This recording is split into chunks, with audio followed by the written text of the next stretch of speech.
सही हो गया। अच्छा, आज हम लोग ना इसको खत्म कर देंगे स्पेशल रिलेटिविटी को।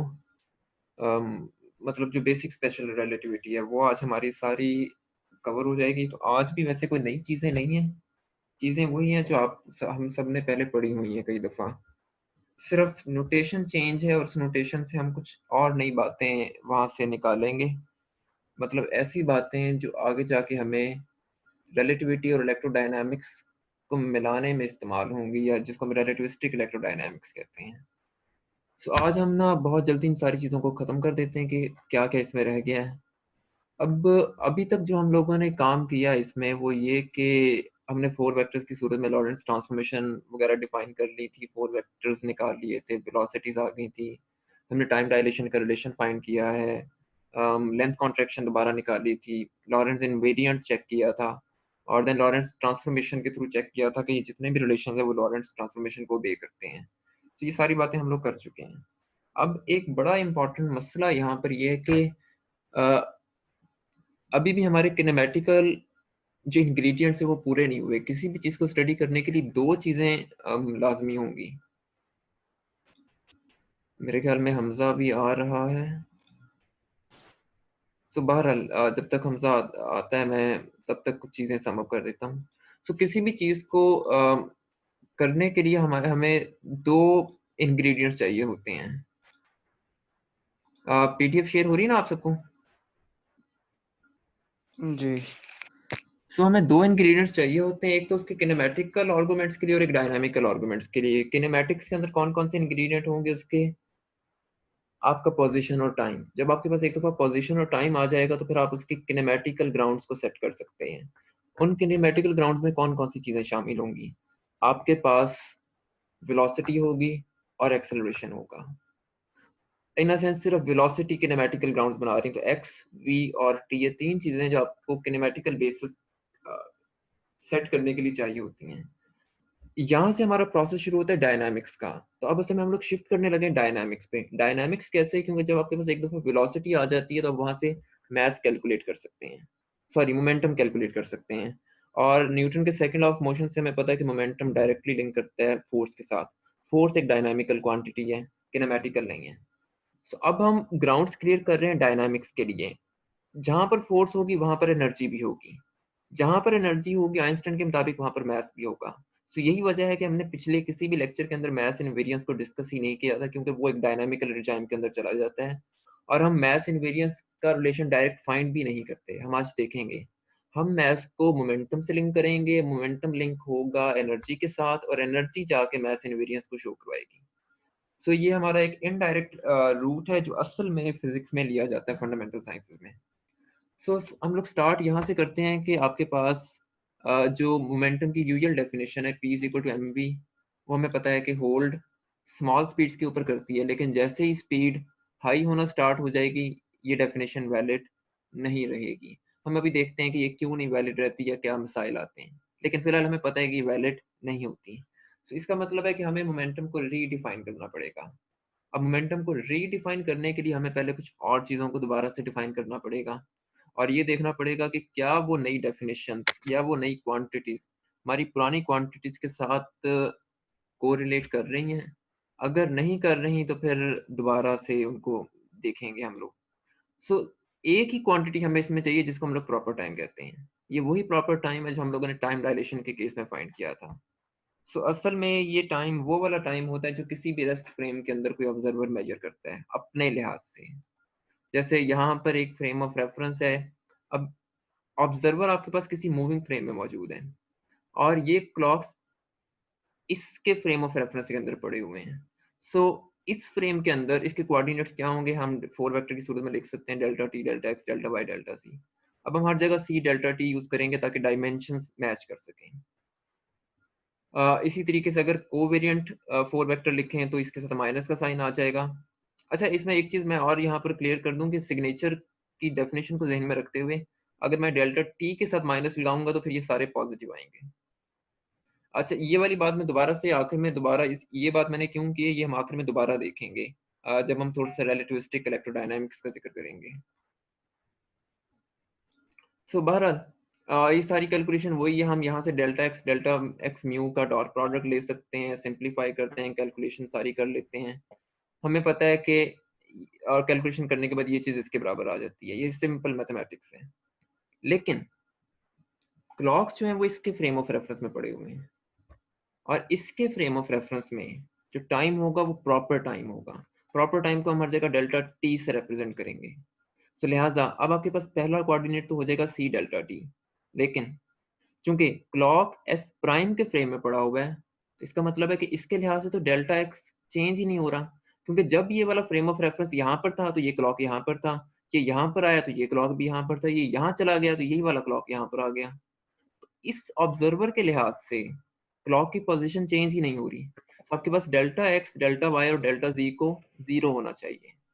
और चूंकि आपका ऑब्जर्वर इस फ्रेम ऑफ रेफरेंस में है, लिहाजा वो टाइम जो इस फ्रेम ऑफ रेफरेंस में मेजर किया जाएगा वो हमारे पास प्रॉपर टाइम होगा। सो अब आपके पास कोऑर्डिनेट्स बन जाएंगे डेल सी डेल्टा टॉ 0 0 0। और चूंकि हमने सिग्नेचर ऐसे लिया हुआ है कि टाइम कंपोनेंट सेम रहे तो इसके साथ पॉजिटिव ही आएगा। अब इसका डॉट प्रोडक्ट ले लेते हैं तो ये आपके पास ये चीज आ जाएगी। हमने साबित किया था कि जो ये डॉट प्रोडक्ट है ये इनवेरिएंट होता है किसी भी फ्रेम ऑफ रेफरेंस में, ये एक लॉरेंट्ज इंटरवल है। सो हम 6.1 और 6.2 को कंपेयर कर लेते हैं, कंपेयर करके रिलेशन निकालते हैं तो हम देखते हैं कि टाइम डायलेशन का फॉर्मूला हमारे पास बन गया। इसका मतलब है कि हम प्रॉपर टाइम एक ऐसी क्वांटिटी है जो हमने ठीक डिफाइन की हो किसी इंटरवल के अंदर, और हम इसे लेके आगे चल सकते हैं। वहां पर हम लोग इसको टी और टी प्राइम का नाम दे रहे थे पुराने डिस्कशन में, लेकिन अब हम इसको टी और टी प्राइम किसी भी जगह नहीं कहेंगे। अब जहां पर टी लिखा होगा वो इम्प्रॉपर टाइम होगा, जहां पर टॉ लिखा होगा वो प्रॉपर टाइम के लिए इस्तेमाल होगा। तो ये हमने एक नया वेरिएबल डिफाइन कर लिया है। अब हम इस वेरिएबल की बेस पर वेलोसिटी फाइंड करते हैं, लेकिन उससे पहले हम वेलोसिटी की यूजुअल डेफिनेशन लिखते हैं जिसको हम 3 वेलोसिटी कहते हैं। वो हमें पता है कि इसके 3 कंपोनेंट्स होंगे एक्स वाई जी, और ये इस तरीके से हम लोग डिफाइन करते हैं। सो डेल्टा टी जो है वो एक बहुत स्मॉल इंटरवल होता है, अगर स्क्रीन को थोड़ा सा बड़ा कर सकूं, सो जिसकी बेस पर हम डेरिवेटिव लेते हैं। ये हमारी डिफरेंशिएशन की डेफिनेशन है। सो बहरहाल हम इस तरीके से इसको डिफाइन कर लेते हैं। लेकिन अब हम 4 वेक्टर्स की टर्म्स में इसको कैसे डिफाइन करेंगे? बेसिकली इसको होना क्या चाहिए, time derivative of 4 vector, 4 position vector. So यहाँ पर डेल्टा एक्स म्यू आ जाएगा। यहाँ पर टॉ हमने क्यों लिखा है? क्योंकि ये वो टाइम है जो इस फ्रेम ऑफ रेफरेंस के अंदर है, यानी एक ही फ्रेम है आपके पास गैलीलियन ट्रांसफॉर्मेशन में या न्यूटोनियन मैकेनिक्स में, और उसका जो टी होगा वही प्रॉपर टाइम होगा। असल में हम लोग यहाँ पर भी प्रॉपर टाइम ही यूज कर रहे हैं, तो लिहाजा हमें यहाँ पर भी प्रॉपर टाइम ही यूज करना पड़ेगा। और हम लोगों ने यहाँ पर साबित किया है कि इस फ्रेम ऑफ रेफरेंस के अंदर जो प्रॉपर टाइम होता है वो डेल्टा टॉ होता है, चाहे वो इस फ्रेम ऑफ रेफरेंस के अंदर है चाहे वो इसके अंदर है, जिसमें भी ऑब्जर्वर मौजूद है वो डेल्टा टॉ होगा। सो हम लोग इसको डेल्टा टॉ से डिवाइड कर देते हैं, डेल्टा एक्स म्यू के कंपोनेंट्स लिख लेते हैं। अब हमें पता, ये भी पता है कि डेल्टा टॉ इसके बराबर हम अभी साबित कर चुके हैं। सो ये डेफिनेशन यहाँ पर इंसर्ट करते हैं, इसको सिंप्लीफाई करते हैं, 4 वेलोसिटी आपके पास ये बन गई।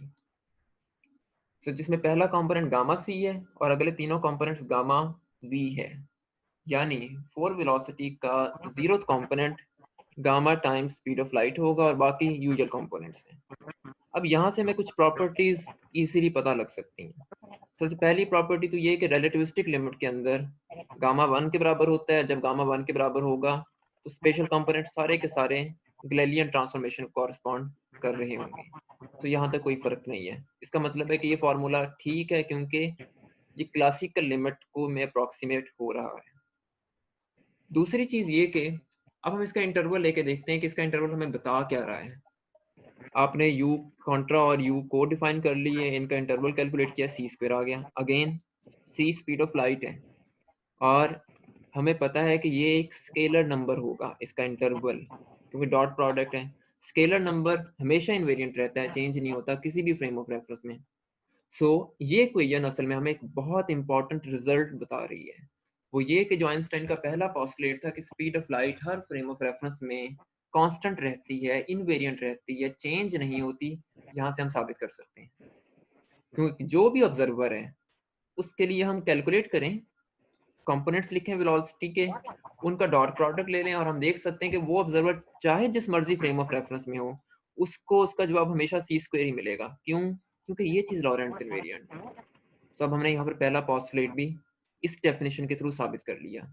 अगेन ये चीज़ साबित कर रही है कि हमने जो ऊपर जितनी भी डेफिनेशंस की हैं प्रॉपर टाइम की, फोर वेक्टर की, वो बिल्कुल ठीक हैं। यहाँ से अब हमने ये देखना है कि क्या लॉरेंट्ज़ ट्रांसफॉर्मेशन भी आपकी फोर वेलोसिटी को ओबे करती है या नहीं करती। अगर नहीं करती तो इसका मतलब है कि कहीं न कहीं फिर कोई मसला है। लेकिन ऐसा होगा नहीं क्योंकि आपका फोर वेक्टर या फोर डिस्प्लेसमेंट लॉरेंट्ज़ ट्रांसफॉर्मेशन को ओबे करता है। आपने सिर्फ डेल्टा टॉ को चेंज करना है और इसके फ्रेम ऑफ रेफरेंस में डेल्टा टी और डेल्टा टॉ बराबर होंगे। तो असल में टाइम लाइक कंपोनेंट सेम रहते हैं, चेंज नहीं होते। इसके लिहाज से ये डेल्टा टॉ होगा, इसके लिहाज से ये डेल्टा टॉ होगा ट्रांसफॉर्मेशन के बाद। तो ये फोर वेलोसिटी बन गई एस प्राइम के अंदर और ये फोर वेलोसिटी बन गई एस में, यानी कि ये ट्रांसफॉर्म इस मैट्रिक्स के थ्रू हो रही है जिसको हमने लैम्डा का नाम दिया है। लैम्डा लॉरेंट्ज़ मैट्रिक्स है। तो इसका मतलब है कि लॉरेंट्ज़ ट्रांसफॉर्मेशन होल्ड करती है फोर वेलोसिटी पे।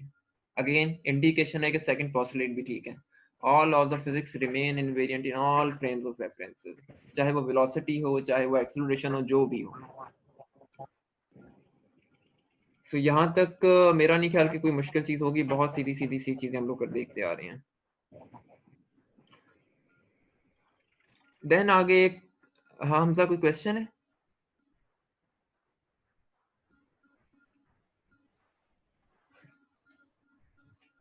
हमज़ा कोई क्वेश्चन?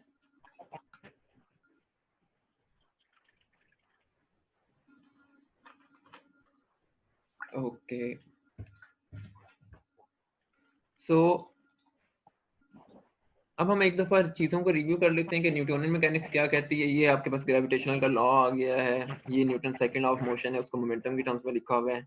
एक्सेलरेशन इस इक्वेशन के थ्रू साबित कर सकते हैं कि हर बॉडी पे एक ही तरह का एक्सेलरेशन लगता है। ये सारी चीज़ें जो हम लोग देख चुके हैं बहुत दफ़ा। Law of conservation of momentum कैसे डिफाइन करते हैं अगर सम ऑफ टोटल फोर्सेस 0 हो। सो रिलेटिविटी के अकॉर्डिंग पी कंजर्व्ड होगा। यहाँ पर मैं एक चीज़ दोबारा से ज़िक्र कर दूँ कि रिलेटिविटी के कॉन्टेक्स्ट में फोर्सेस 0 होंगी तो मोमेंटम कंजर्व होगा। लेकिन क्वांटम मैकेनिक्स के पॉइंट ऑफ व्यू से ऐसा नहीं होता, क्योंकि क्वांटम मैकेनिक्स में फोर्सेस का कोई कॉन्सेप्ट नहीं है। क्वांटम मैकेनिक्स में सिमेट्रीज होल्ड करती हैं।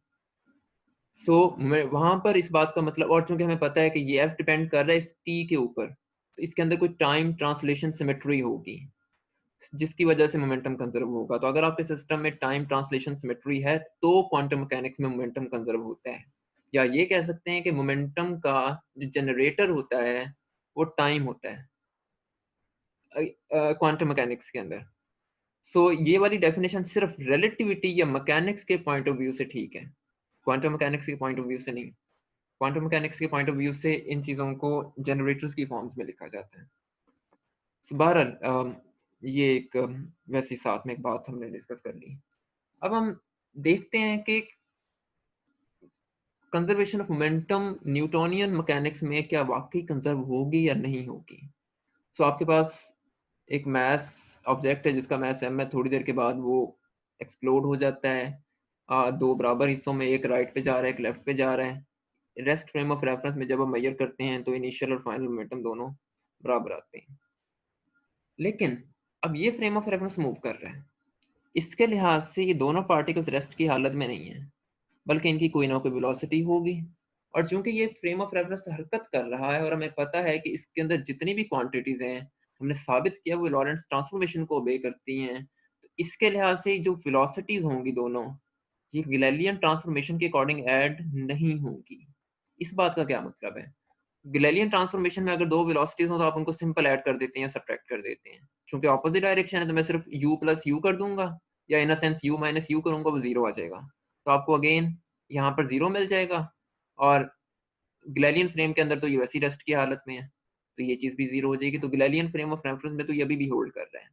लेकिन अब ये पार्टिकल, ये ऑब्जर्वर चूंकि राइट की तरफ जा रहा है, तो इसको ऐसा महसूस होगा कि ये वाला पार्टिकल लेफ्ट की तरफ जा रहा है, जिसकी वजह से यहाँ पर एक नेगेटिव का साइन लगाया है। इसके लिहाज से आपके पास इनिशियल मोमेंटम आ गया माइनस एम पी। थोड़ी देर के बाद ये एक्सप्लोड कर जाता है, ये दो वेलोसिटीज आ जाती हैं आपके पास, एक इधर जा रहा है, एक इधर जा रहा है। लेकिन अब इसके लिहाज से ये सिंपल ऐड नहीं होंगे, क्योंकि ये एक रिलेटिविस्टिकली मूविंग फ्रेम के अंदर है, तो आपको वेलोसिटीज को रिलेटिविस्टिकली ऐड करना होगा।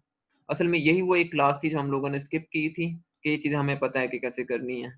सो जब हम ये रिलेटिविस्टिक वेलोसिटीज का फार्मूला हम लोग इस तरीके से डिराइव करते हैं कि v1 के लिए u minus v over 1 minus u v over c square, यहाँ पर सी स्क्वायर आएगा। सो यहाँ पर आपके पास सी स्क्वायर आएगा। v वो स्पीड है जिससे आपको ऑब्जर्वर मूव कर रहा है, जो आपके मूविंग फ्रेम ऑफ रेफरेंस की है। u उस चीज की स्पीड होती है जिसको वो ऑब्जर्व कर रहा है।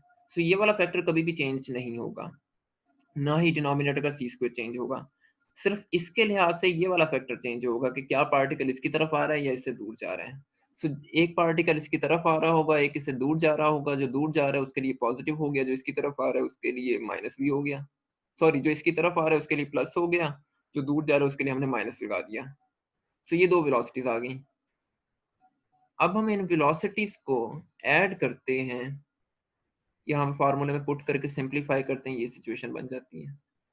अब यहाँ पर मसला बन गया है, क्योंकि आपने कैलकुलेट किया था कि इसका initial momentum minus m v है, लेकिन फाइनल मोमेंटम ये आया है, यानी कि ये वाला ब्रैकेट वाला फैक्टर एक्स्ट्रा है। इसका मतलब है कि मोमेंटम कंजर्व नहीं हो रहा यहाँ पर। अब मोमेंटम कंजर्व क्यों नहीं हो रहा? कंफ्यूजन हमने खुद फैलाई है यहाँ पर। वो ये कंफ्यूजन है कि मोमेंटम की जो डेफिनेशन हम लोग ले रहे हैं ये गैलीलियन डेफिनेशन है, इसके अंदर कोई चेंज नहीं आ रही।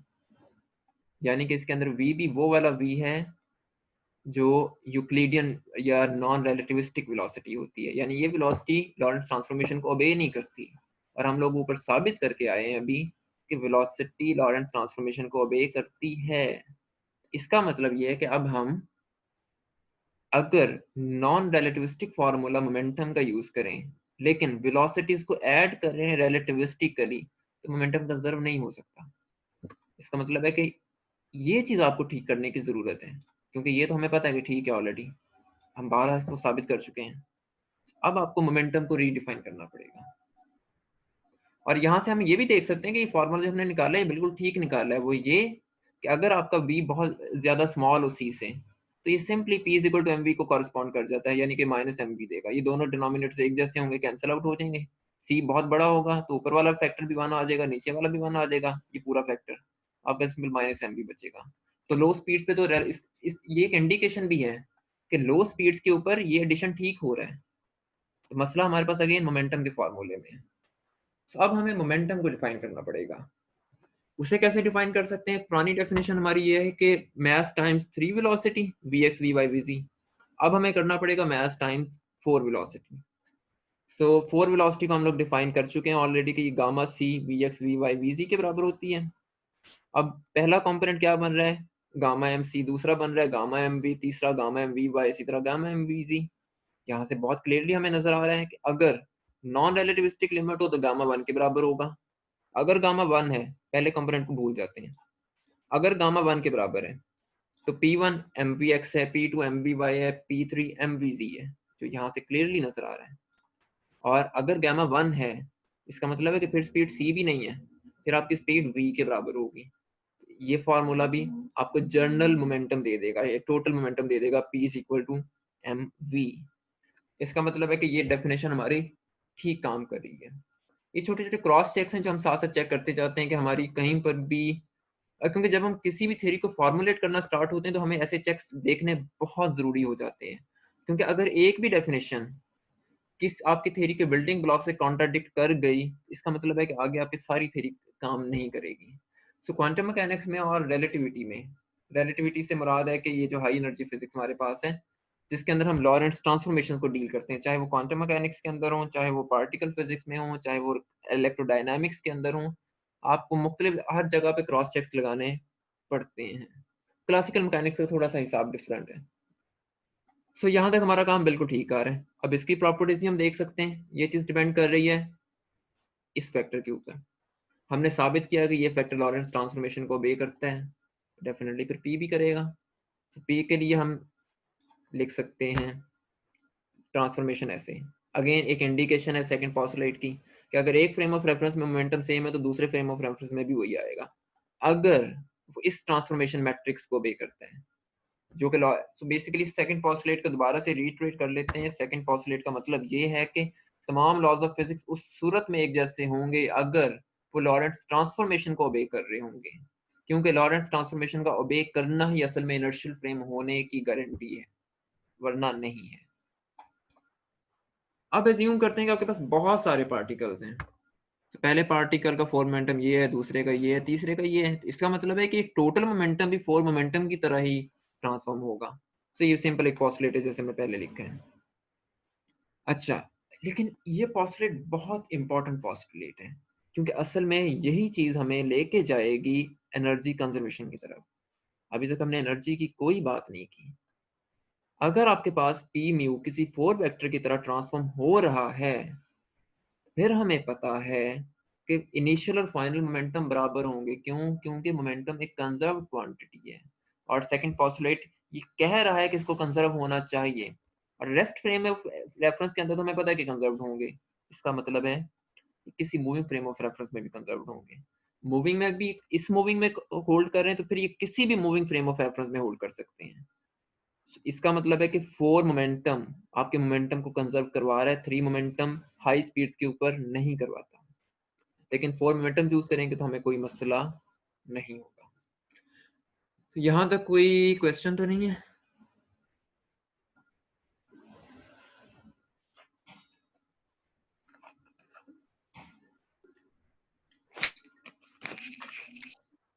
क्लियर है। ओके, सो अब हम इसको फौरन लेके चले जाते हैं एनर्जी पे। इसी जिस तरह मोमेंटम से स्टार्ट किया वैसे एनर्जी से स्टार्ट करते हैं।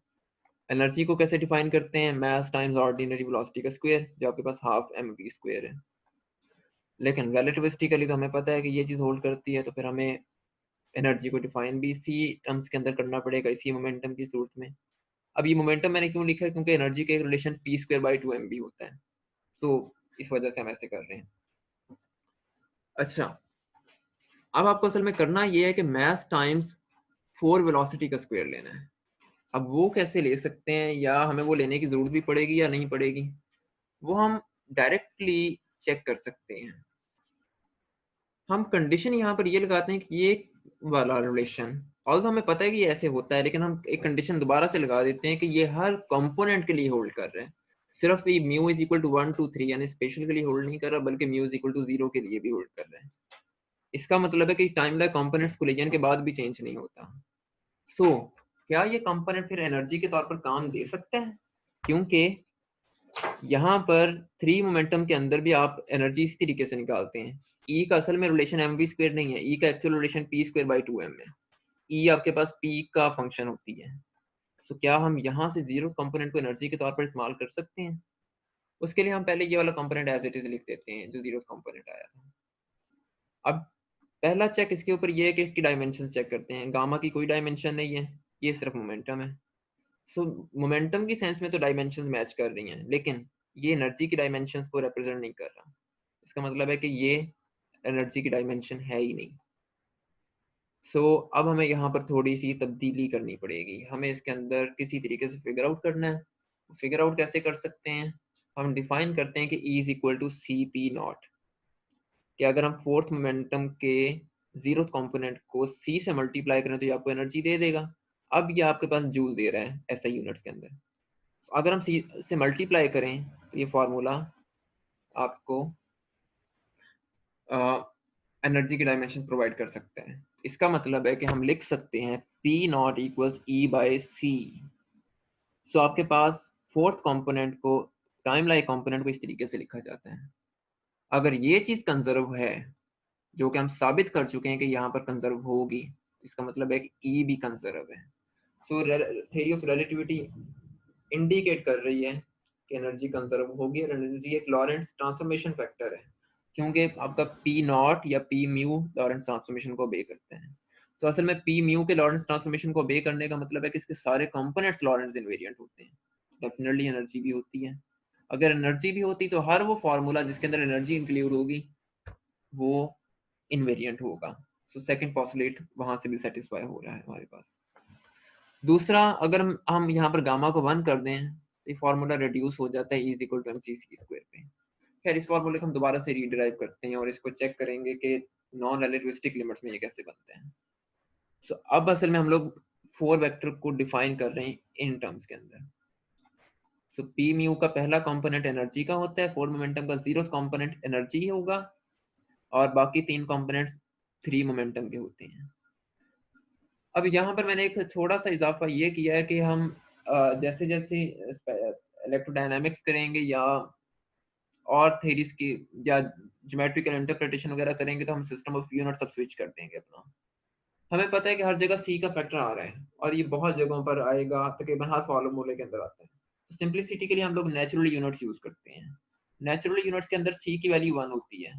जब मैं यहाँ पर सी लगाऊंगा तो अगेन पॉइंट तो वही आएगा कि सी को 1 करने से ई और पी की डायमेंशंस कैसे मैच कर रही हैं। तो नेचुरल यूनिट्स के अंदर हम लोग डायमेंशंस को फिर नहीं ज़हन में रखते, ये सिर्फ कैलकुलेशन का एक तरीका है। सो क्वांटम मैकेनिक्स में भी, एडवांस रिलेटिविटी में भी, एडवांस इलेक्ट्रोडायनामिक्स में भी हर जगह नेचुरल यूनिट्स ही तकरीबन हर बुक में यूज़ किए हुए हैं।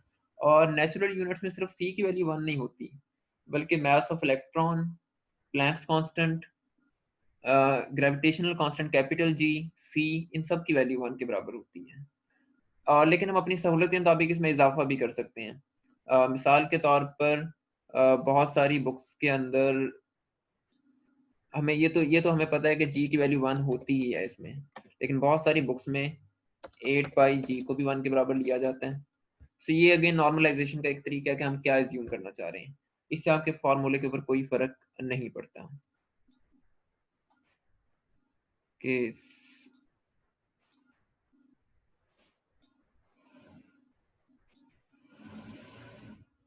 अब हमने मोमेंटम को डिफाइन कर लिया। अब हम दोबारा से एनर्जी की तरफ आते हैं। किसी भी फ्री पार्टिकल की एनर्जी हम लोग इस तरीके से डिफाइन कर रहे हैं। इसमें गामा एम सी आपके पास 0th कंपोनेंट है मोमेंटम का और हमने सी से मल्टीप्लाई करके उसको ये फॉर्म बना ली थी। अगर आपके पास किसी भी पार्टिकल की स्पीड 0 है तो गामा 1 के बराबर होगा, नॉन रिलेटिविस्टिक लिमिट है। सो ये 1 के बराबर हो गया, आपके पास फार्मूला बन गया E is equal to mc square. So this is called rest mass energy. क्यों? क्योंकि वो रेस्ट मास एनर्जी हमेशा नॉन रिलेटिविस्टिक लिमिट के अंदर होती है। अब हम काइनेटिक एनर्जी को कैसे डिफाइन करते हैं? वो एनर्जी जो मोशन की वजह से हो रही है। सो मोशन इसको ऐसे भी लिख सकते हैं कि total energy minus rest energy. Total energy gamma MC square है और रेस्ट मास एनर्जी हमने एमसी स्क्वायर लिखी हुई है। अगर मैं v को 0 कर दूं, इसका मतलब है कि ये वाला फैक्टर वैसे ही 0, सॉरी, अगर मैं v को 0 कर दूं तो ये वाला फैक्टर mc स्क्वायर के बराबर हो गया। mc स्क्वायर माइनस 0 तो काइनेटिक एनर्जी 0। यहाँ तक कोई मसला नहीं है।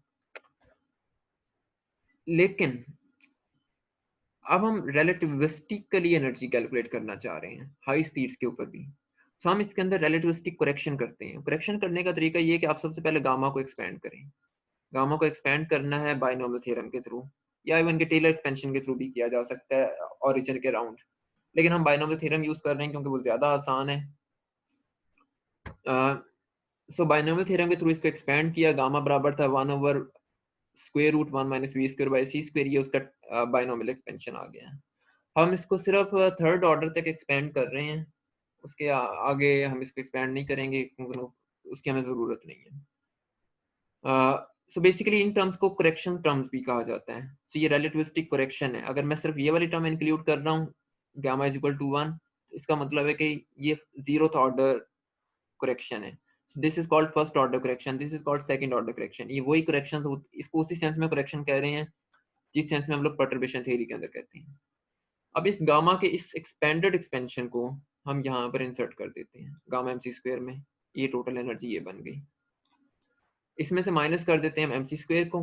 तो ये वाला फैक्टर इसके साथ माइनस होके कैंसिल आउट हो गया। ये चीजें आ गई आपके पास। ये एक बहुत इंटरेस्टिंग चीज है। अब हम यहाँ पे फिर अप्रोक्सीमेशन लगाते हैं। एज्यूम करते हैं कि पार्टिकल न्यूटोनियन मैकेनिक्स के अंदर है, यानी v बहुत स्मॉल है c से। इसका नतीजा क्या होगा? ये वाली टर्म वैसे 0 हो जाएगी। आपके पास न्यूटोनियन एक्सप्रेशन रीडराइव हो गया। इसका मतलब है कि काम हम ठीक कर रहे हैं, एक चेक लग गया हमारे पास। अच्छा, सो ये फार्मूला रिलेटिविस्टिक काइनेटिक एनर्जी का होता है। आप इसमें और टर्म्स भी ऐड कर सकते हैं। अगली टर्म मेरे ख्याल में होगी 5/16 mv6/c6, क्योंकि इसमें और टर्म्स नहीं आती और वो माइनस के साथ आएगी। लेकिन हमें इसकी ज़रूरत नहीं है क्योंकि c की पावर बढ़ती जा रही है तो ये वाला फैक्टर ऑलमोस्ट स्मॉल होता जाता है। अच्छा, ये एक इंटरेस्टिंग एक्सरसाइज हो सकती है कि आया हमें ये वाली टर्म्स वाकई कैलकुलेट नहीं करनी चाहिए या कहाँ तक करनी चाहिए, और हमें कैसे पता लगेगा कि हमें कितनी टर्म्स लेनी है।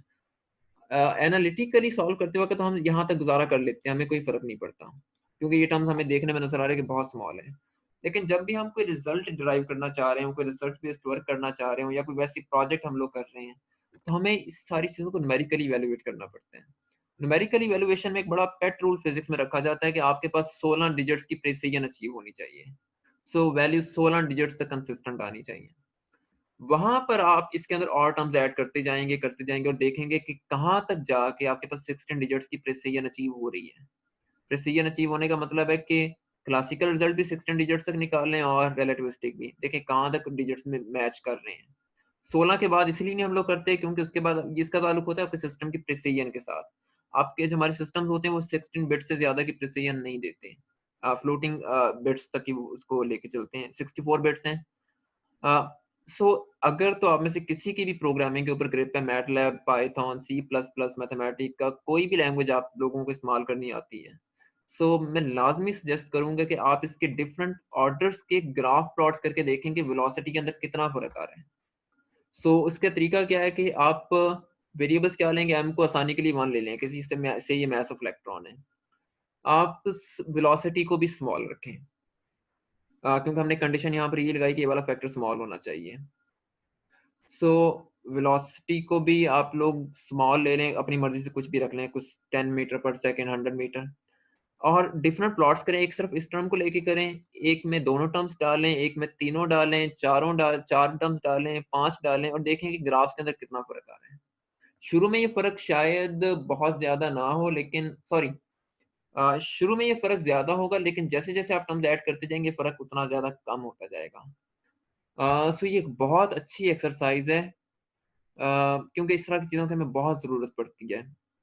और ये मैं कोशिश करूँगा कि अगर मैं कोड लिख सका तो मैं इसका शेयर भी कर दूँगा। लेकिन अगर आप लोग लिख सकें तो ये बहुत अच्छा है। बहरहाल, अ, अब हम लोगों ने 3 मोमेंटम डिफाइन कर लिया, पी एक्स इसके बराबर होता है, 4 मोमेंटम भी डिफाइन कर लिया। 4 मोमेंटम का सेल्फ डॉट प्रोडक्ट लेते हैं। सो इसके बराबर आएगा ये वाली चीज़, 3 वेक्टर्स का डॉट प्रोडक्ट है तो इसको हम पी डॉट पी कह रहे हैं, पी डॉट पी इसके बराबर है। इन सब के रिलेशन इंसर्ट कर देते हैं। E बराबर है गामा एम सी के, और इसमें m एज इट इज आ जाएगा, लेकिन P बराबर है गामा एम वी के।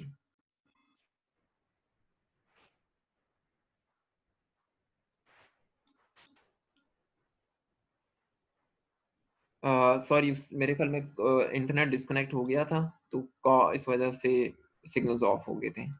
सो यहाँ तक ये चीज क्लियर थी ना, यहाँ तक आप लोगों को आवाज आ गई थी ना कि हम लोगों ने क्या बात कर रहे हैं या ये रिलेशन कैसे बना है? यहाँ तक आवाज आ रही थी? नहीं, ये नहीं है। अच्छा ठीक, इससे पहले डिस्कनेक्ट हो गया। सही है। अच्छा, तो हम लोगों ने 3 मोमेंटम को डिफाइन कर लिया ऐसे, 4 मोमेंटम को ऐसे डिफाइन किया हुआ है। अब हमने एनर्जी कैलकुलेट करनी है या कुछ नए रिलेशंस निकालना चाह रहे हैं।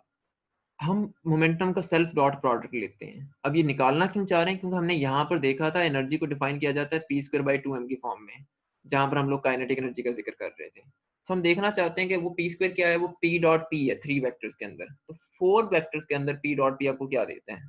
इसका सेल्फ प्रोडक्ट ले लें। ये जो चीज है ये 3 वेक्टर्स का डॉट प्रोडक्ट है, इसको मैं पी डॉट पी लिख सकता हूँ। अब E और P की वैल्यूज इंसर्ट कर देते हैं। E किसके बराबर है? गामा एम सी के। P किसके बराबर है? असल में गामा एम वी के बराबर है। सो गामा स्क्वायर बाहर आ गया, एम स्क्वायर बाहर आ गया, और जो V वेक्टर क्वांटिटी है तो उसको V डॉट V लिख दिया। इन सबको सिंप्लीफाई करते हैं, सिंप्लीफाई करके आपके पास राइट हैंड साइड आ जाएगी एम सी स्क्वायर के बराबर। अब इस एम सी स्क्वायर से हम दो काम ले सकते हैं। पहला काम ये लेंगे कि इसको पहले इक्वेट करेंगे इस एक्सप्रेशन के बराबर, देन इसको इक्वेट करेंगे इस एक्सप्रेशन के बराबर। तो पहले हम इसको ई के बराबर इक्वेट करते हैं। ई वाले एक्सप्रेशन के बराबर इक्वेट किया, सिंप्लीफाई किया, तो आपके पास Einstein's mass energy equivalence derive होगी। जिसमें गामा का फैक्टर नहीं आ रहा। अब अगर आपके पास पार्टिकल रेस्ट की हालत में है तो P जीरो है। P जीरो का मतलब है कि E is equal to mc²। So असल में हमने E इज इक्वल टू, अगर आपको याद हो तो बीएससी में या मॉडर्न फिजिक्स के बेसिक जो पहला कोर्स होता है मॉडर्न फिजिक्स का, उसमें आइंस्टाइन की इक्वेशन को हम एक बहुत लंबे तरीके से डिफाइन करते हैं, लॉरेंस ट्रांसफॉर्मेशन लिखते हैं, और देन वो बहुत कॉम्प्लिकेटेड इक्वेशन बनती हैं, वो अलजेब्रिक मैनिपुलेशन करते हैं, जिम्नास्टिक खेलते हैं उनके साथ, और फिर ये चीज़ बनती है। लेकिन फोर वेक्टर का फायदा इतना ज्यादा है कि हमने सिर्फ 4 से 5 लाइनों में, क्योंकि दरमियान वाले सारे स्टेप्स अननेसेसरी हैं, सिर्फ 4 से 5 लाइनों में हम लोग E is equal to mc² निकाल सकते हैं। और ये रिलेशन गलत भी नहीं होगा। गलत क्यों नहीं होगा? क्योंकि रिलेटिविटी के सारे पॉस्टुलेट्स को सही साबित कर रहा होगा। जो रिलेशन आप वहां से निकालते हैं उसको आप कह नहीं सकते कि वो लॉरेंस ट्रांसफॉर्मेशन को ओबे कर रहा है या नहीं कर रहा, वहां पर आपको शो करना पड़ेगा प्रॉपर्ली। यहाँ पर शो करने की जरूरत ही नहीं है, क्योंकि ये निकला है मोमेंटम से, और आपने ऊपर साबित किया है कि ये लॉरेंस ट्रांसफॉर्मेशन इक्वेशन को, टेंसर इक्वेशन को फॉलो कर रहा है। अगर वो फॉलो कर रहा है तो फिर ई भी कर रहा होगा। अगर ई कर रहा है, एक और इंपॉर्टेंट रिलेशन भी निकाल सकते हैं। वो क्या? कि पी म्यू को इसके बराबर लिख दिया अब हमने। ये चीज पी डॉट बी है। जैसे हमने पहले भी जिक्र किया था कि जब फोर वेक्टर्स होंगे तो हम उनके डॉट के ऊपर वेक्टर के साइन नहीं लगाते हैं। m² बराबर आ गया P dot P over c² के। ये एक इनवेरिएंट इंटरवल है, क्योंकि फोर वेक्टर है, स्केलर है। अगर ये स्केलर है तो फिर ये भी स्केलर होगा। अब हम इसका अगर स्क्वायर रूट ले लें तो आपके पास यहाँ पर पी म्यू बचेगा और यहाँ पर m बचेगा। पी म्यू आपके पास लॉरेंस इनवेरिएंट है, लॉरेंस ट्रांसफॉर्मेशन को ओबे करता है, तो इसका मतलब है कि m को भी करना चाहिए। यहां से लोगों ने एक नतीजा निकालना शुरू किया कि इसका मतलब है कि m क्वांटिटी डिपेंडेंट नहीं है, m p के ऊपर डिपेंड कर रही है। लेकिन p किसके ऊपर डिपेंड कर रहा है? p v के ऊपर डिपेंड कर रहा है। तो असल में मैस फंक्शन होगा वेलोसिटी का। मैस कांस्टेंट क्वांटिटी नहीं हो सकती, मैस को वेरिएबल होना चाहिए। अगर मैस वेरिएबल होगा तो लोगों ने उसको इस तरीके से लिखना शुरू कर दिया, नीचे ये लॉरेंस का फैक्टर निकाल दिया। लोगों से बता दें कि यहाँ पर आइंस्टाइन ने तो ये काम रिलेटिविटी के अकॉर्डिंग किया था, लेकिन जब लॉरेंस बकायदा ये काम कर रहा था तो उसकी अप्रोच कंप्लीटली डिफरेंट थी। वो किसी और पॉइंट ऑफ व्यू से रिलेशन तक पहुंचा था। तो लेकिन बाहर लॉरेंस का ख्याल था कि यहाँ से हम एम को इस सूरत में लिख सकते हैं। लेकिन अगर हम इस सूरत में लिख सकते हैं तो फिर तो हम बहुत इजीली गेस कर सकते हैं इस इक्वेशन के अंदर जो गामा एम है, या आपके पास लॉरेंस इनवेरिएंट मैस है। so बेसिकली इस क्वांटिटी को हम लोग मैस इनवेरिएंस कहते हैं। और मैस इनवेरिएंस डायरेक्ट रिलेशन नहीं है आइंस्टाइन की थ्योरी का, ये इसका एक कॉन्सिक्वेंस है। ये वो वाला कॉन्सिक्वेंस है, ये उसका फीचर नहीं है, ये कॉन्सिक्वेंस है। वो फीचर है जो आपके पास मोमेंटम के जीरो कंपोनेंट से आ रहा है। सो आप चाहे इसको इस तरीके से कहें कि मोमेंटम पोजीशन डिपेंडेंट है, या इस सॉरी वेलोसिटी डिपेंडेंट है, या इस तरीके से कहें कि सॉरी जो चाहे आप ये कहें कि मैस वेलोसिटी डिपेंडेंट है, डायरेक्ट आर्गुमेंट दे दें, चाहे आप पूरी एक स्कीम को फॉलो करें थ्योरी ऑफ रिलेटिविटी की और मोमेंटम के जीरो कंपोनेंट से फाइंड करें, दोनों बातों का मतलब एक ही है। वो मतलब ये है कि जैसे जैसे किसी बॉडी की स्पीड बढ़ती है उसकी एनर्जी भी चेंज होती है और उसका मैस भी चेंज होता है। तो यहाँ से हम कह सकते हैं कि अगर स्पीड बढ़ने से एनर्जी के ऊपर फर्क पड़ रहा है तो मैस के ऊपर भी फर्क पड़ेगा। ये एक बहुत बड़ा कॉर्नरस्टोन है कि एनर्जी और मैस इंटरचेंजेबल क्वांटिटीज हैं, दोनों के अंदर एक जैसा फर्क आता है। क्योंकि अगर मैस v का फंक्शन ना हो फिर ये इक्वेशन सेटिस्फाई नहीं हो सकती। आप e से m में तो जा सकते हैं, m से e में कैसे जाएंगे? m तो चेंज ही नहीं हो रहा होगा। सो ये इस तरह के कुछ आर्गुमेंट्स हम यहाँ पर दे सकते हैं। सो बहरहाल इस तरीके से हम लोग e इक्वल टू mc² निकाल सकते हैं। यहाँ से एक आखिरी रिलेशन जो हम लोग ये निकालेंगे कि किसी भी बॉडी की स्पीड मैक्सिमम कितनी हो सकती है गैलीलियन ट्रांसफॉर्मेशन के अंदर और लॉरेंट ट्रांसफॉर्मेशन के अंदर, न्यूटोनियन मैकेनिक्स में और रिलेटिविस्टिक मैकेनिक्स में हम कहाँ तक मैक्सिमम किसी ऑब्जेक्ट को एक्सेलरेट कर सकते हैं। सो इसके लिए हम एक बड़ा सिंपल सी सिचुएशन प्रपोज करते हैं कि एक ऑब्जेक्ट है, पार्टिकल है जिसका मास m है, उसके ऊपर फोर्स F लग रही है। ये क्लोज सिस्टम है, ओपन नहीं है। तो कोई किसी किस्म की हम एज्यूम कर रहे हैं कि एक्सटर्नल फोर्सेस का सम 0 के बराबर है। पार्टिकल इनिशियली रेस्ट की हालत में। अब हमने ये देखना है कि बहुत टाइम के बाद इसकी स्पीड न्यूटोनियन मैकेनिक्स में क्या होगी और रिलेटिविस्टिक मैकेनिक्स में क्या होगी। न्यूटोनियन मैकेनिक्स में रिलेशन हमारे पास मौजूद है, ये वाला रिलेशन मौजूद है। मोमेंटम की रिलेटिविस्टिक डेफिनेशन लिखते हैं, एम वी सिंप्लीफाई करते हैं, so v is equal to F by M T के बराबर आ गया। आप इसको पूरी सरफेस के ऊपर इंटीग्रेट कर दें। जब t जीरो होगा तो v जीरो होगा, लेकिन अगर t इनफाइनाइट हो रहा है तो v भी इनफाइनाइट हो रहा है। इसका मतलब है कि स्पीड के ऊपर कोई अपर लिमिट नहीं है न्यूटोनियन मैकेनिक्स में, स्पीड इनफाइनाइट हो सकती है, जो कि ना मानने वाली बात है कि क्योंकि इन्फिनिटी का कॉन्सेप्ट साइंसेस के अंदर कंप्लीटली डिफरेंट है। इसके ऊपर एक बहुत अच्छी डिबेट की हुई है एक जर्मन मैथमेटिशियन ने, शायद गॉइडल उसका नाम है, हाँ गॉइडल। गॉइडल ने बहुत अच्छी डिबेट की हुई है, तो उसके पेपर्स भी इस सिलसिले में देखे जा सकते हैं कि मैथमेटिक्स के अंदर इन्फिनिटी से क्या मुराद होती है। मिसाल के तौर पर इसकी अगर मिसाल दूं तो गॉइडल के कुछ आर्गुमेंट्स इस तरह के हैं कि अगर आपके पास एक सेट ऑफ नेचुरल नंबर्स हैं, वो भी इन्फिनिटी तक जा रहे हैं, या एज्यूम करते हैं कि आपके पास सेट ऑफ नेचुरल नंबर्स हैं 1 से लेकर 10 तक। अब आपके पास एक सेट है इवन नंबर्स का, उसमें 1 2, उसमें आपके पास 2 4 6 और 8 ही आएंगे। इसका मतलब है कि इवन नंबर्स का सेट नेचुरल नंबर्स के सेट से हमेशा छोटा होगा, आप जितने मर्जी नंबर लेते जाएं। अब अगला आर्गुमेंट यहाँ पर ये आता है, अगर आपके पास नेचुरल नंबर्स का सेट इन्फिनिटी तक जा रहा है और आप उसमें से इवन नंबर्स का सेट निकालते हैं, जाएगा तो वो भी इन्फिनिटी तक, लेकिन उसमें ऑड नंबर्स शामिल नहीं है। तो क्या इवन नंबर्स की इन्फिनिटी नेचुरल नंबर्स की इन्फिनिटी से छोटी होगी, या वो दोनों भी बराबर होंगी? सो इन्फिनिटीज के बारे में इस तरह के बहुत सारे कॉन्सेप्ट मैथमेटिक्स में मौजूद हैं। क्या कुछ इन्फिनिटीज छोटी होती हैं एक दूसरे से, कुछ बड़ी होती हैं, कुछ इन्फिनिटीज नेगेटिव हो सकती हैं, डिफरेंट तरह की इन्फिनिटीज बराबर हो सकती है, infinity 1 equals infinity 2 equals infinity n। सो जिस मर्जी पॉइंट ऑफ व्यू से देख लें, ये चीज मैथमेटिकली और फिजिक्स के पॉइंट ऑफ व्यू से इम्पॉसिबल है। अब हम देखते हैं रिलेटिविस्टिकली, तो पी की रिलेटिविस्टिक डेफिनेशन इनकॉर्पोरेट करते हैं, गामा एम वी सिंप्लीफाई करते हैं, ये वाला फैक्टर आपके पास बन गया। टी जीरो है, अब चेक करना पड़ेगा फॉर्मूला ठीक है या नहीं। उसका तरीका ये कि बाउंड्री कंडीशन सेटिस्फाई कर रहा है या नहीं कर रहा। टी जीरो है तो वी जीरो होकर बराबर होगा, ये सारा फैक्टर जीरो हो गया, इनिशियल कंडीशन सेटिस्फाई कर रहा है, चेक हो गया इक्वेशन ठीक है।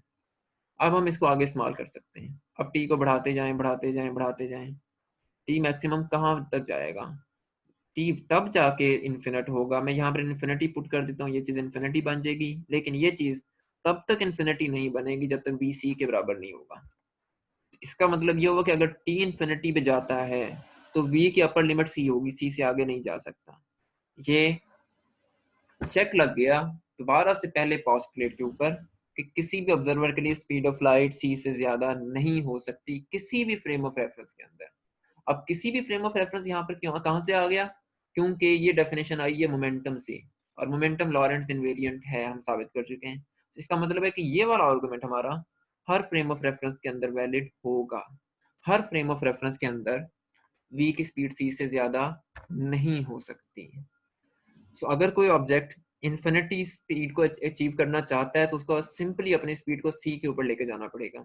अगर वो c के ऊपर लेके जाएगा तो फिर यहाँ से हम देख सकते हैं कि आपके पास मैस इनफाइनाइट हो जाएगा। मैस इनफाइनाइट होगा तो एनर्जी इनफाइनाइट हो जाएगी, जो कि कोई भी फिजिकल सिचुएशन नहीं है। और हर दो सूरतों में कॉजेलिटी साइमल्टेनिटी के सारे कॉन्सेप्ट्स बिल्कुल गलत साबित हो जाएंगे। सो दैट्स व्हाई आइंस्टाइन की थ्योरी में एक अपर लिमिट है कि हम क्यों स्पीड ऑफ लाइट से ज्यादा तेज ट्रेवल नहीं कर सकते। ऑल्दो जनरल रिलेटिविटी इसके अंदर कुछ और चीजें इंट्रोड्यूस करवाती है इस पॉस्टुलेट के अंदर कि ये स्पीड असल में नॉन लोकल होती है, ग्लोबल नहीं होती। कुछ इस तरह की चीजें वहां पर आती हैं, उनको हम साथ से देखेंगे, लेकिन एसआर के कॉन्टेक्स्ट में ये बात बिल्कुल ठीक है। जीआर के कॉन्टेक्स्ट में इसमें कुछ और फैक्टर्स ऐड किए जाते हैं। सो यहाँ पर आके हमारी बेसिक स्पेशल रिलेटिविटी सारी एंड हो जाती है। इसमें हमने सिर्फ एक रिलेशन नहीं किया डिराइव, ये वाला, ये भी मैंने किसी जगह आई थिंक किया।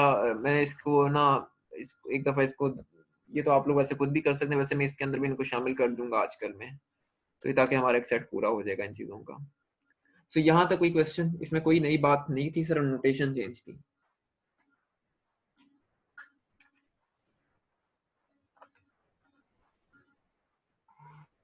ठीक है। अच्छा, सो अब हमारी बेसिक एसआर चूंकि कवर हो चुकी है, अब हमें शिफ्ट करना है रिलेटिविस्टिक इलेक्ट्रोडायनामिक्स पे। मैंने हमसा वगैरह की क्लास में तो इस चीज़ का जिक्र किया भी था, जब हम लोग शुरू कर रहे थे कोरोना से पहले।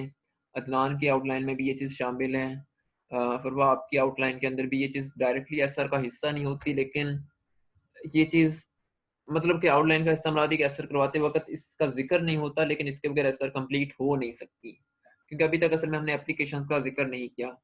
यहाँ पर अगर आप लोग एप्लीकेशन को डिस्कस करना चाहते हैं भी, तो यहाँ पर फिशन और फ्यूजन की एप्लीकेशन आ सकती है, जो मैंने जानबूझ के यहाँ पर नहीं लिखी है, वो बहुत बेसिक चीज़ उनका जिक्र करना वक्त ज़ाया करने के मुताबिक है। अच्छा, अब यहाँ पर मैं कुछ चीज़ें पूछना चाह रहा हूँ आप सबसे कि हमें अब आगे किस तरीके से इसको लेके चलना चाहिए। पहले मैंने ये सोचा था कि जो रिलेटिविस्टिक इलेक्ट्रोडायनामिक्स वाला पार्ट है, उसको हम एक ही लेक्चर के अंदर सम अप कर दें। एक ही लेक्चर से मुराद ये है कि हम बहुत ज़्यादा डेप्थ में नहीं जाएँगे, हम उसके अंदर क्या-क्या कर सकते हैं। मैं अगर यहाँ पर उसके अंदर हम लोग करना ये चाह रहे थे उस वक़्त के पोटेंशियल फ़ॉर्मूलेशन हमारे पास बेस है इलेक्ट्रोडायनामिक्स की। चाहे हम स्टैटिक इलेक्ट्रोमैग्नेटिक थ्योरी कर रहे हो, चाहे हम इलेक्ट्रोडायनामिक्स डिस्कस कर रहे हो, तो हम हर चीज़ को पोटेंशियल के टर्म्स में लिखते हैं। पोटेंशियल आपके पास लिंक्ड होते हैं सोर्सेज़ के साथ। तो सोर्सेज़ और करंट्स, सोर्सेज से क्या मुराद है आपके पोटेंशियल्स, करंट से मुराद है आपकी डेंसिटीज, जिसमें रो और जे शामिल है। करंट सरफेस करंट डेंसिटी, या इसको आप चार्ज डेंसिटी भी कहते हैं। सो सरफेस चार्ज डेंसिटी या सरफेस करंट डेंसिटी। और सोर्सेज से मुराद है स्केलर पोटेंशियल फाई और वेक्टर पोटेंशियल ए। सो ये चीजें लिंक कर रही होती हैं आपके पास जे के साथ और रो के साथ। हम मैक्सवेल इक्वेशन को इन्हीं की टर्म्स में लिखते हैं। पहले मेरा इरादा ये था कि हम मैक्सवेल इक्वेशंस को डिस्कस करने के लिए किसी डेप्थ में ना जाएं। हम यहाँ पर नया एक टेंसर इंट्रोड्यूस करवाते हैं, F mu new, anti symmetric tensor होता है। इसको आप ऐसे नहीं लिख सकते, इसको हम ऐसे नहीं लिख सकते। ये चीज असल में इसके बराबर होती है। ये एंटी सिमेट्रिक होता है, हम ये टेंसर लिखें और इस टेंसर के ऊपर मुख्तलिफ तरह के मैथमेटिकल ऑपरेशंस लगाएं और वहां से मैक्सवेल इक्वेशंस डिराइव कर लें, जो एक ट्रिवियल वे है। या इसके अंदर एक आइडेंटिटी इंट्रोड्यूस करवाएं, बयान की आइडेंटिटी। सबसे इंपॉर्टेंट आइडेंटिटीज होती हैं टेंसर एनालिसिस में। आपकी सारी मैक्सवेल इक्वेशन इस एक आइडेंटिटी के अंदर आ सकती हैं। सो बेसिकली मैक्सवेल इक्वेशन इस पे रिलाई कर रही हैं। ये एक मॉडर्न फॉर्म है उनको लिखने की। और ये बयान की आइडेंटिटी किन से मिलकर बनती है? इसके अंदर दो चीजें होती हैं। आपके पास फोर पोटेंशियल ए म्यू और एफ म्यू न्यू। या तो हम मेरा पहले टारगेट सिर्फ यही था कि हम बैंक की आइडेंटिटीज लिखें और देन फोर पोटेंशियल को डिफाइन करें, और बस फिर मैक्सवेल इक्वेशंस एक दो डिराइव करके देखें अच्छा लॉरेंस ट्रांसफॉर्मेशन को ओबे कर रही हैं। क्योंकि अगर मैक्सवेल इक्वेशंस भी लॉरेंस ट्रांसफॉर्मेशन को ओबे ना करती, इसका मतलब है कि वो गलत थी।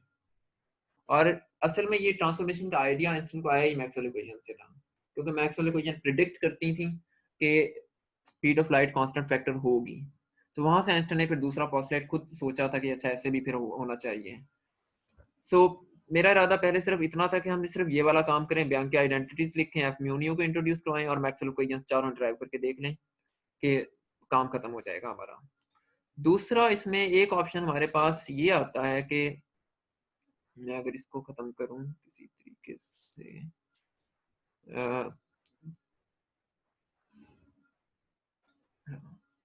दूसरा इसमें हमारे पास ऑप्शन ये आता है कि हम ये चीजें कर सकते हैं, थोड़ा सा और एडवांस कर सकते हैं काम को। इसको 2 से 3 लेक्चर्स के अंदर लेके जा सकते हैं कि पहले हम फील्ड्स को ट्रांसफॉर्म करके देखें। मैग्नेटोस्टैटिक इलेक्ट्रोस्टैटिक के रिव्यू की तो खैर हमें ज़रूरत नहीं है, ये तो मैं आपको भेज दूंगा कि हमें क्या क्या चीज़ें पढ़ होंगी। ये बेसिक इलेक्ट्रोमैग्नेटिक थ्योरी है। फील्ड्स को कैसे ट्रांसफॉर्म करते हैं और सोर्सेज को कैसे ट्रांसफॉर्म करते हैं, ये फिर हम प्रॉपर इसको डिटेल में डिस्कस करेंगे कि असल में हम फील्ड से मुरा, क्योंकि फील्ड्स का कॉन्सेप्ट क्वांटम मैकेनिक्स में और रिलेटिविटी के अंदर सबसे इंपॉर्टेंट है। किस तरीके से कि कोई भी चीज नेचर में एग्जिस्ट करती नहीं है, पूरी यूनिवर्स में सिर्फ फील्ड्स एग्जिस्ट करती हैं। इस बात का मतलब ये है कि यूनिवर्स में कोई इलेक्ट्रॉन नहीं है, कोई प्रोटॉन नहीं है, कोई हिग्स नहीं है, कोई फोटोन नहीं है। ये सारी चीजें किसी ना किसी फील्ड से निकलती हैं। जैसे इलेक्ट्रॉन एक्साइटेशन है फर्मियोनिक फील्ड की, फोटोन एक्साइटेशन है इलेक्ट्रोमैग्नेटिक फील्ड की। फोटोन एक पार्टिकल नहीं है, particles are just excitations of some fields. पूरी यूनिवर्स को असल में पूरी फिजिक्स को फील्ड की सूरत में डिफाइन किया जाता है। क्वांटम मैकेनिक्स में ऑपरेटर्स की फॉर्म में, रिलेटिविटी के अंदर फील्ड्स की फॉर्म में। और जब आप लोग डिराक इक्वेशन वगैरह करते हैं क्वांटम मैकेनिक्स में, रिलेटिविस्टिक या केजी इक्वेशन, वहां पर भी ऑपरेटर्स को एक स्टेप और आगे ले जाते हैं, जिसको वेव फंक्शन कहते हैं। वेव फंक्शन को कन्वर्ट कर दिया जाता है फील्ड्स के अंदर। तो यहाँ पर हम प्रॉपरली फील्ड्स की ट्रांसफॉर्मेशन को डिस्कस कर सकते हैं, देन सोर्सेस की ट्रांसफॉर्मेशन को डिस्कस करेंगे। ये दोनों बहुत इंपॉर्टेंट चीजें हैं। फिर हम ट्रांसफॉर्मेशन पे जाएंगे मैक्सवेल इक्वेशंस की। तो ये तकरीबन 3 से 4 लेक्चर्स में ये चीजें कवर हो सकती हैं। ये पूरा हिस्सा असल में आपके पास कहलाता है कोवेरिएंट फॉर्मलिज्म ऑफ इलेक्ट्रोडायनामिक्स। सो हम इसमें से चीजें निकाल सकते हैं, जैसे इनहोमोजेनस वेव इक्वेशंस को डिस्कस ना भी करें तो कोई फर्क नहीं पड़ेगा। ये इक्वेशंस इस तरीके से आप लोगों ने देखी हुई हैं किसी भी मीडियम के अंदर क्या होती हैं, और इसी तरीके से उनके अंदर फोर करंट और ये चीजें क्या होंगी या योटास क्यों आ रहे हैं। ये इलेक्ट्रोमैग्नेटिक की वेव थ्योरी है। सो ये चीजें उसमें से निकाली जा सकती हैं। सो यार एक लेक्चर में करें तो एफ म्यू न्यू वाला काम किया जा सकता है, 2 से 3 लेक्चर, 2 के लेक्चर्स लगा लें इसके ऊपर, तो हम किसी हद तक इन चीजों को अंडरस्टैंड कर जाएंगे। तीसरा तरीका ये है कि हम फिर ग्रिफिथ्स की पॉलिसी को फॉलो करें, जो कि मेरे ख्याल में ज्यादा अच्छी पॉलिसी रहेगी कि हम 3 से 4 लेक्चर्स के अंदर इसको डिवाइड कर लें, यहाँ पर जल्दबाजी ना करें। और हम थोड़ा सा स्लो स्लो चीजों को लेके चलें। ये पहला अच्छा, उस वक्त मैंने ग्रिफिथ्स को देखा नहीं था, लेकिन मैं अब आज देख रहा था तो मुझे अंदाजा हुआ कि हमारी नोटेशंस और हमारी जो इक्वेशंस या जो लिखने का हमने एक स्कीम फॉलो की है, वो लकीली वही बनी है जो ग्रिफिथ्स ने यहाँ तक फॉलो की हुई है रिलेटिविस्टिक डायनामिक्स तक। सिर्फ हमने बहुत सारी चीजें, कुछ रिलेशन बीच में से निकाल दिए, जैसे मैंने क्वांटम स्कैटरिंग को डिस्कस नहीं किया जो ग्रिफिथ्स ने किया हुआ है in terms of four momenta. हमने फोर्सेस की कंजर्वेशन नहीं देखी। सो एक दो टॉपिक्स ऐसे हैं जो हम लोगों ने नहीं डिस्कस किए हुए। हमने हाइपरबोलास को नहीं देखा, ये मैंने छोड़ा हुआ आर्टिकल ज्योमेट्रिकल इंटरप्रिटेशन के लिए, ऑल्दो ये एक इंपॉर्टेंट चीज है। फोर्सेस की ट्रांसफॉर्मेशन बिल्कुल मुश्किल नहीं है, F D P by T T के बराबर होता है। टी की लॉरेंस ट्रांसफॉर्मेशन भी हमें पता है, पी की भी हमें पता है, सिर्फ लिखना है और फोर्सेस के रिलेशन आ जाएंगे। सो इस वजह से ये चीजें भी मैंने नहीं, लेकिन सो ये कोई इतना मुश्किल काम नहीं है। ये वाला सेक्शन ग्रिफिथ्स का इंपॉर्टेंट है, जहां से वो प्रॉपर्ली इसको स्टार्ट कर रहा है। सो इसके ऊपर अगर हम टाइम लगाएं तो ये कम से कम हमें 3 से 4 लेक्चर्स के अंदर इसको कवर कर सकते हैं। और इसके अंदर हमें कुछ चीज़ें और ऐड करनी पड़ेंगी, जो हमने स्किप की हैं इसमें भी और यहाँ से भी, क्योंकि ये वाली जो चीज़ें अभी हमने देख रहा, मैं कंटेंट्स आपको दिखाए हैं फील्ड्स और सोर्सेज की, प्रॉपर्ली रिलेटिविस्टिक इलेक्ट्रोडायनामिक्स के कोर्सेज से लिए हुए हैं। सो या तो हम इसके ऊपर पूरा हफ्ता लगाएं, या एक लेक्चर के अंदर कवर करें, या 2 से 3 लेक्चर्स के अंदर। ये अब जिस तरीके से आप लोग ज्यादा फिजिबल रहते हैं। ग्रिफिथ को लेके चलते हैं, वो ज्यादा बेहतर नहीं है? ग्रिफिथ्स का फायदा ये है कि एक तो कंटेंट आपके पास आ जाएंगे कि हम लोग क्या क्या करें, लेकिन हम ग्रिफिथ में कुछ और चीजें शामिल करेंगे। मेरा ख्याल है कि ग्रिफिथ की वो जो अप्रोच है वो भी थोड़ी सी आसान है। हाँ, बहुत सारे लोग उसे यूज टू हैं, इसीलिए मैं ग्रिफिथ्स को ज्यादा मतलब कि मैं हाँ जी। तरजीह देना चाह रहा हूँ कि ग्रिफिथ ने ना इनको जरा बड़े इंटरेस्टिंग वे में समझाया हुआ है। और शायद हमें कुछ चीजें यहाँ पर नहीं मिले, लेकिन हम यहाँ पर बार बहुत सारी चीजें ऐड करेंगे, जैसे ग्रिफिथ ने ब्यांक की आइडेंटिटीज का जिक्र नहीं किया हुआ। सो ब्यांक की आइडेंटिटीज हम यहाँ पर ऐड कर सकते हैं, ग्रिफिथ को लेके चले, लेकिन कुछ चीजें बीच में ऐड कर दें, मेरा अपना ख्याल यही था।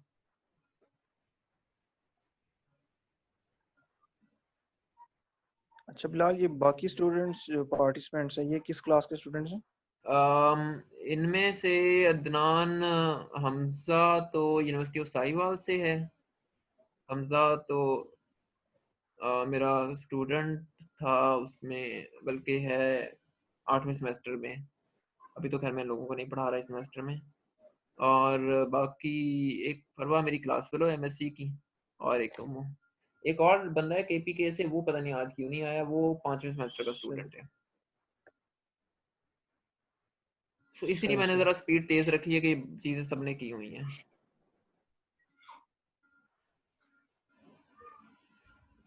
क्या इसमें किया जा सकता है? मौसम खराब है, लाइट का ध्यान रखिए। हाँ हमजा ठीक कह रहे हो, फील्ड मैथ देने का काम भी करती है, वो बेसिकली हिग्स फील्ड करती है।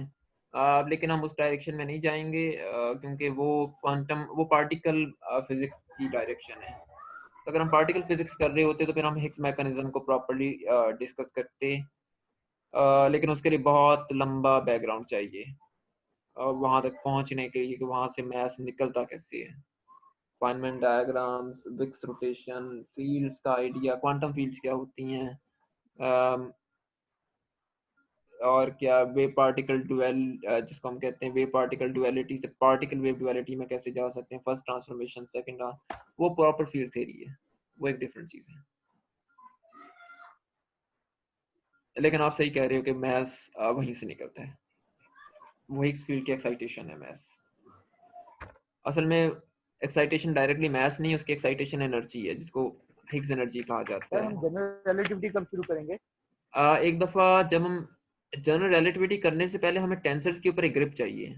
वो टेंसर वाली ग्रिप हम लोग ले रहे हैं इलेक्ट्रोडायनामिक्स को प्लेग्राउंड बना के, क्योंकि मैं ग्रिफिथ ने बहुत ज्यादा टेंसर नोटेशन यूज नहीं की हुई है, मैं यहाँ पर बहुत ज्यादा टेंसर नोटेशन के अंदर काम करूंगा।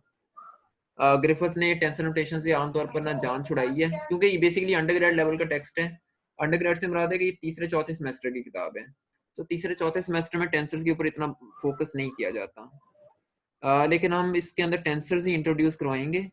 टेंसर ग्रिफिथ के कंटेंट को रिलेटिविस्टिक ईडी के लिहाज से देखेंगे, हर जगह टेंसर्स ही टेंसर्स होंगे। जब हमें एक दफा टेंसर से खेलना आ जाएगा, खेलने से मुराद है कि एफ म्यू न्यू जैसे हम यहाँ पर ले रहे हैं कि एफ म्यू न्यू होता क्या है, इक्वेशंस निकलती कैसे हैं, फिर हम ज्योमेट्रिकल इंटरप्रिटेशन करेंगे एसआर की, स्पेशल रिलेटिविटी की। वो तकरीबन 3 चैप्टर्स हैं, उसके अंदर टेंसर्स ही टेंसर्स होंगे, और या टेंसर्स होंगे या वो लाइट कॉन्स होंगी। वो करने के बाद हम लोग फिर उसके बाद मेरे ख्याल में 3-4 कह लें कि 7 या 8 क्लासेस लगेंगे और हम आइंस्टाइन की फील्ड को ये डिराइव कर लेंगे, जो जिससे जनरल रिलेटिविटी बनती है। लेकिन वो पीछे वाला जो रूट है वो बहुत इंपॉर्टेंट है, और उसके लिए जीआर की पे शिफ्ट होने के लिए टेंसर से खेलना सबसे इंपॉर्टेंट चीज है। अभी तक हमें मुश्किल इसलिए नहीं आ रही क्योंकि हमने दो इंडिसेस को यूज किया है, और वो भी हमें पता था कि सारी सिमेट्रिक होती हैं, हम जिधर मर्जी लगा दें फर्क नहीं पड़ता। या मैक्सिमम किसी टर्म के अंदर 2 कंपोनेंट्स आ रहे थे, एक डेल्टा टी का आ गया, या गामा का आ गया, या लैम्डा आ गया, या कोई एक्स आ गया है। लेकिन यहाँ से हमें टेंसर की प्रैक्टिस नहीं हुई। यहाँ की आइडेंटिटीज में जाके 3-3 टेंसर कंपोनेंट्स आने स्टार्ट हो जाएंगे। 3 को कांटेक्ट करना कैसे करते हैं, और किस कंपोनेंट को कांटेक्ट करके क्या फीचर निकल सकता है, कोई कंपोनेंट कैसे लॉरेंस ट्रांसफॉर्म होता है, वो कंपोनेंट कैसे किसी रोटेटिंग फ्रेम के अंदर एक्ट करता है, ये बहुत सारे फैक्टर्स हैं। सो ये थोड़ा सा एक लंबा प्रोसेस है जीआर तक जाने के लिए।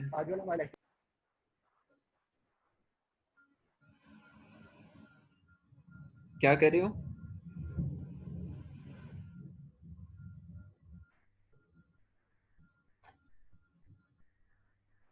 क्या कह रहे हो हमजा?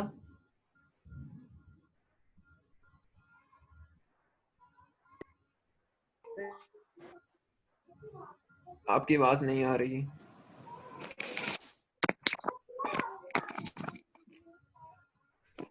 कल से फिर हम पोटेंशियल और फील्ड्स वगैरह शुरू करेंगे? कल से नहीं, इसको फिर हम परसों से करते हैं, क्योंकि मुझे ना एक दफा इसकी आउटलाइन को थोड़ा सा जरा सेट करना पड़ेगा कि हमने क्या क्या करना है। मुझे सभी इसके ऊपर थोड़ा सा वर्क करना पड़ेगा एक दिन में।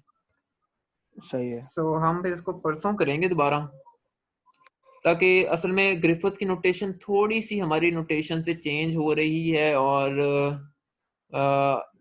जो नोटेशन इवन के मैंने इस रिलेटिविस्टिक ईडी के कोर्स में भी पढ़ी है, मैं इस पे परेशान हो रहा था कि जैसे मैं अगर आपको दिखाऊं तो आपको देख के अंदाजा हो जाएगा। हमने लॉरेंस मैट्रिक्स को इस फॉर्म में किसी और फॉर्म में लिखा हुआ है, यहाँ पर हमारी नोटेशन अगेन चेंज होगी, और यहाँ पर एक इमेजिनरी फैक्टर भी आ गया योटा का। तो ये एक दफ़ा नोटेशंस को भी मुझे सिंपलीफाई करना पड़ेगा, कंसिस्टेंट रखना पड़ेगा, तो मुझे थोड़ा सा इसके ऊपर काम करना है अभी। सही। तो इसको हम परसों से स्टार्ट कर सकते हैं। ठीक है, परसों रख लेते हैं। ताकि इस वीक हम इसको खत्म कर दें रिलेटिविस्टिक ईडी को। परसों है जुमेरात, हाँ जुमेरात जुम्मा, और हाँ तो वीकेंड पे तो खैर नहीं है, मंडे ट्यूसडे तक ये खत्म हो जाएगा।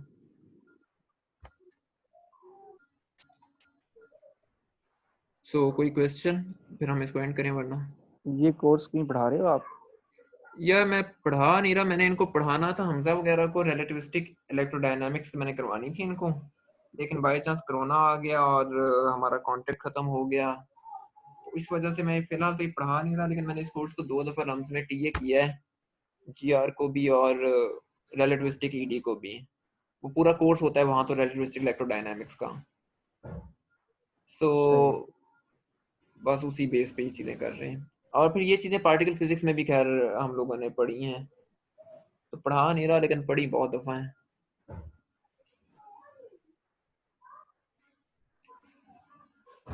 खैर हमारा तो ये बीएस में भी नहीं था, ये बीसी की आउटलाइन थोड़ी सी डिफरेंट है। ये असल में पुरानी आउटलाइन के साथ स्टिक हुए हुए हैं, ये आउटलाइन को चेंज ही नहीं करते। इवन के रिलेटिविस्टिक हाँ, इलेक्ट्रोडायनामिक्स इतना इंपॉर्टेंट कोर्स इसलिए है। आप, हाँ आप कह रहे थे ना कि पुरानी चीजें, मेरे लिए काफी सारी चीजें नई थी क्योंकि हमने बिल्कुल नहीं पढ़ी ये बीएस में। ये चीजें मेरे लिए भी नहीं थी, मैंने लम्स में जाके की हैं। मेरे लिए सारा कुछ ही वहां उस वक्त नया था। इवन के ये रिलेटिविस्टिक ईडी इतना इंपॉर्टेंट कोर्स है कि लम्स में इस दफा अंडरग्रेड के लिए इन्होंने पिछले 2 साल से कोर कोर्स बना दिया कि ये लिए बगैर आप डिग्री कंप्लीट नहीं कर सकते रिलेटिविस्टिक ईडी की। इलेक्ट्रोमैग्नेटिक के 4 कोर्स तो अलग है ना, electricity and magnetism 1-2, electromagnetic theory 1-2, ये 4 ये हो गए। 5वां कोर्स रिलेटिविस्टिक इलेक्ट्रोडायनामिक्स का लाजमी है लेना। सो ये नहीं, वहां बहुत पे तो हमें इंपॉर्टेंट चीजें 4 ही हैं। पढ़ाए हैं, 4 ही पढ़ाए हैं वहां पे भी। और यहाँ पे भी मेरा ख्याल है मिनहाज में भी नहीं है रिलेटिविस्टिक इलेक्ट्रोडायनामिक्स का। ये असल में ना कदरे एक नया कोर्स है, और पाकिस्तान में अभी इसका ना ऑल्दो सारी इस नोटेशंस भी नहीं है ना, इसीलिए वो हेडेक ही नहीं लेते पढ़ाने की। हाँ उस और उसकी ना एक वजह ये भी है कि ज्यादातर लोग जो ये कोर्सेज पढ़ाते हैं ना, वो टेंसर नोटेशन इसलिए यूज नहीं करते कि उनका काम हाई एनर्जी फिजिक्स में नहीं होता, या रिलेटिविटी या क्वांटम मैकेनिक्स की तरफ नहीं होता। वो क्लासिकल मैकेनिक्स हो गई, या आप कहने के मटेरियल साइंस हाँ वगैरह की बिल्कुल। तरफ ज्यादा है। वहाँ टेंसर नोटेशन का काम नहीं है। मतलब मैंने इस कोर्स को 2 दफा टीए किया था। एक दफा मैंने किया था उस बंदे के साथ जो वो मटेरियल साइंसेस का पे जिसका काम है, मेटा मटेरियल्स पे, उन्होंने विदाउट टेंसर नोटेशन ये काम करवाया था। एक दफा मैंने उसके साथ किया था जिनकी फील्ड कॉस्मोलॉजी है, मेरे अपने सुपरवाइजर, और उस बंदे ने तो इलेक्ट्रोडायनामिक्स को किसी और ही लेवल पे जाके करवाया था। आपका कौन सा टॉपिक था एमफिल में? Dark energy, dark energy cosmology में किया था। कॉस्मोलॉजी में। सही। सो चूंकि ग्रिफिथ भी इसलिए इस तरह की लम्स तो बड़े नोटेशन, एडवांस कोर्स ऑफर कर रही है, इसका मतलब। वो कभी कभार से उनकी फैकल्टी कम है तो, लेकिन वो कभी कभार ऑफर कर देते हैं कोर्स इस तरह के। मतलब यही वाला टॉपिक है ना रिलेटिविस्टिक इलेक्ट्रोडायनामिक्स, आप इसे ग्रिफिथ की बुक से देखोगे तो ये आपको मतलब कि ग्रिफिथ की रिलेटिविस्टिक बुक में ये ऐसे लिखा होगा। लेकिन अगर हम इसी टॉपिक को मैं अगर आपको दिखाऊं, ग्रिफिथ की एक और किताब है, किधर गई, एमएस फिजिक्स थर्ड सेमेस्टर,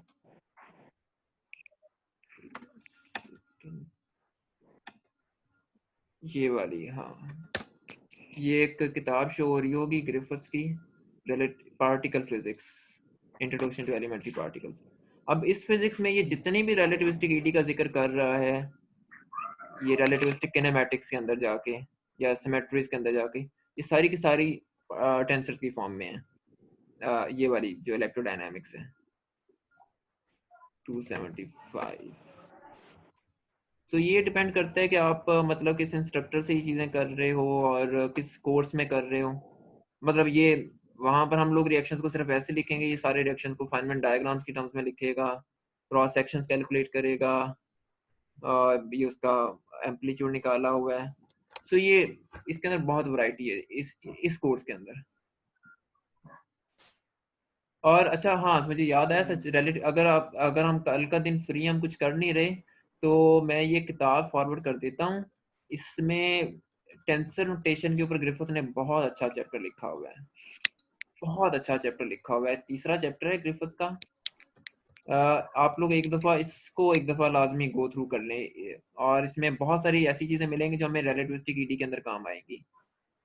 चूंकि ग्रिफिथ ने लिखा ये है भी आसान, और ये टेंसर नोटेशन की फॉर्म में लिखा हुआ है इसने, और ये ऑलमोस्ट वही चीज़ें लेके चल रहा है। इसमें वही आयोटास वाले सिंबल्स नहीं आ रहे, वही चीज़ें जो हम लोगों ने की हैं। सो इसको अगर एक दफ़ा आप लोग गो थ्रू कर लें, खासतौर पे एनर्जी एंड मोमेंटम की डिस्कशन को, तो ये मेरा ख्याल है ज़्यादा अच्छा रह जाएगा आगे चीज़ें अंडरस्टैंड करने में। सो कोलिजन से पहले सिर्फ ये यहाँ तक, इक्वेशन 3.49 तक ये मैं किताब भेज देता हूँ। सही है। और अगर एप्लीकेशंस देखनी है जो मैंने स्किप कर दी है फिशन और फ्यूजन वाली, तो उसके लिए आपको फिर ये कोलिजन्स वाला चैप्टर देख लेना चाहिए यहाँ से, अगर मतलब आप लोग इंटरेस्टेड हो कि कोलिजन्स के अंदर मोमेंटम कैसे कंजर्व होता है। सो ये ग्रिफिथ ने आगे ही फिशन और फ्यूजन की टर्म्स में इसको एक्सप्लेन किया हुआ है कोलिजन्स की फॉर्म में। सो बाकी फिर हम लोग परसों से स्टार्ट कर देंगे रिलेटिविस्टिक ईडी। ठीक है। ये मैं किताब दोनों भेज देता हूँ, ये नोट्स भी भेज देता हूँ और ये किताब भी ग्रिफिथ की भेज देता हूँ। तो कोई और क्वेश्चन?